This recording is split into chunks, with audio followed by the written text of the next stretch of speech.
Good morning, class. Today we'll be looking at adjustment in final accounting. This happens when there is prepayment, accruals, and provisions.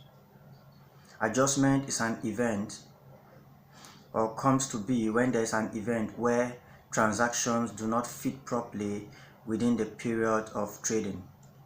So there needs to be some computation to make transaction to tally. And so we'll look at the factors that causes adjustment. Number one is prepaid expenses. Number two is accrued expenses. Number three is provisions for liabilities. Number four is income received in advance. And finally, number five is income owed. Let's deal with prepayment first. What is prepayment? This is a situation whereby payment is made in advance for a product or for a service. So it means you pay for a product and yet you have not enjoyed that benefit. And in this case, you cannot enter the whole amount of that product as an expense within the period of transaction. You have to pay only for that which you have enjoyed or made use of and move the remaining to the next year, because you have not enjoyed, you have prepaid. You have paid over. There's a payment in advance in the transaction. And so we'll quietly or quickly look at an example. So now we have here sorry please, you're going to forgive me because I'm using the front camera, so it's as if we'll be reading from the left to right. So let me quickly read, then I'll show you the workings. Tin Food Limited, Port Harcourt, whose transaction runs between 1st January to 31st December, decided to insure the factory on 1st July 1991 at 30,000. So now remember that they run their transaction between January to December, but now they are paying insurance for the factory at 1st July.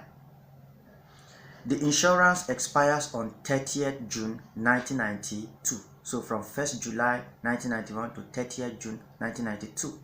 So there will be a prepayment because of at the end of the December 1991, some money will be left that will be moved to 1992.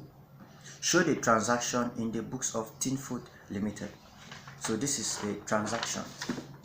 So you need to use your discretion, because the front camera will be showing from left to right. So this is our debit and this is our credit.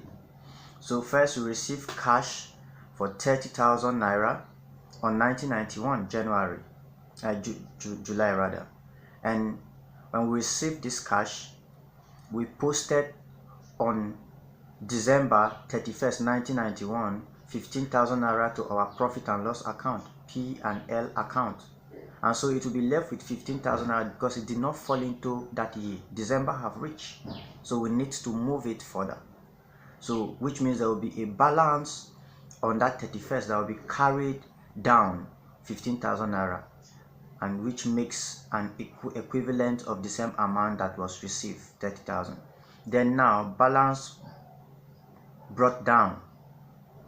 This balance brought down will be brought forward on 1st of January 1992. Look at 1992 January 1st. There is a balance 15,000 that will be brought forward as what? As prepaid last year for insurance, brought forward to 1992, 15,000 naira.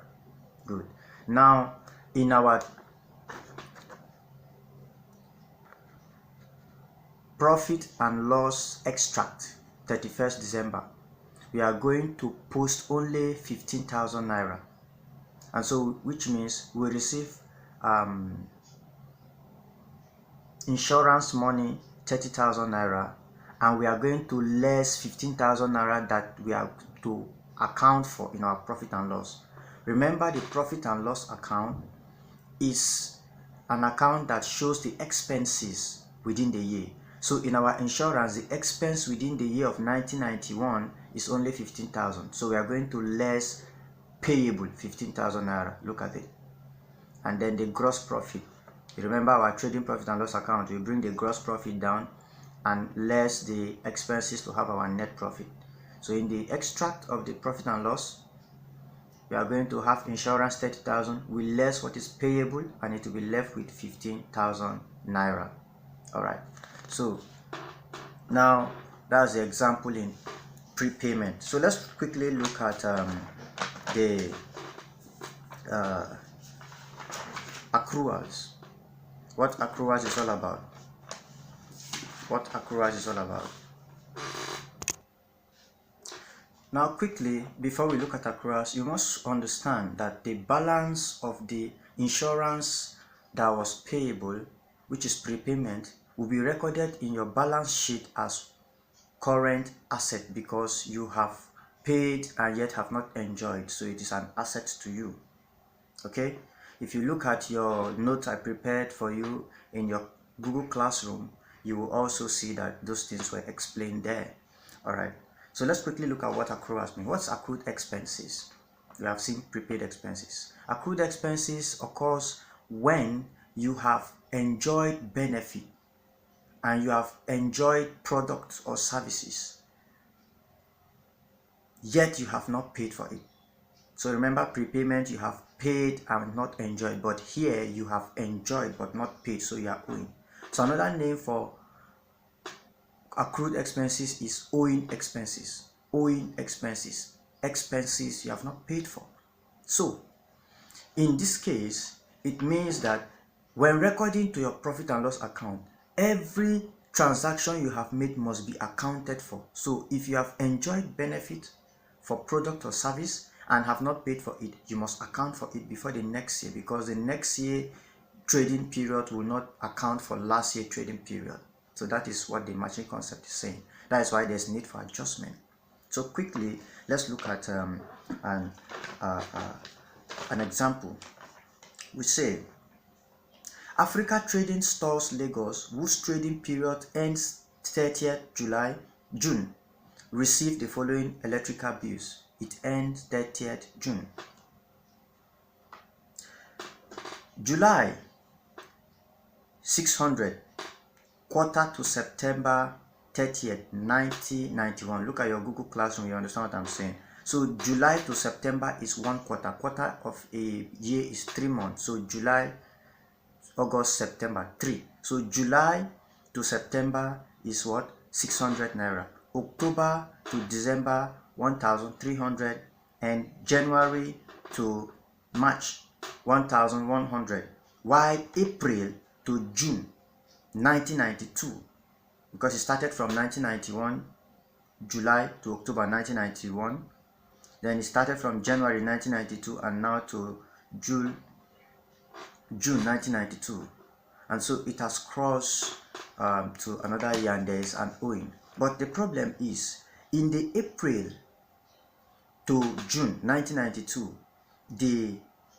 which is the second quarter of 1992, the bill was received, electricity bill was received but was not paid for, and now they want to close the account. Remember, the account starts from what? From July to June.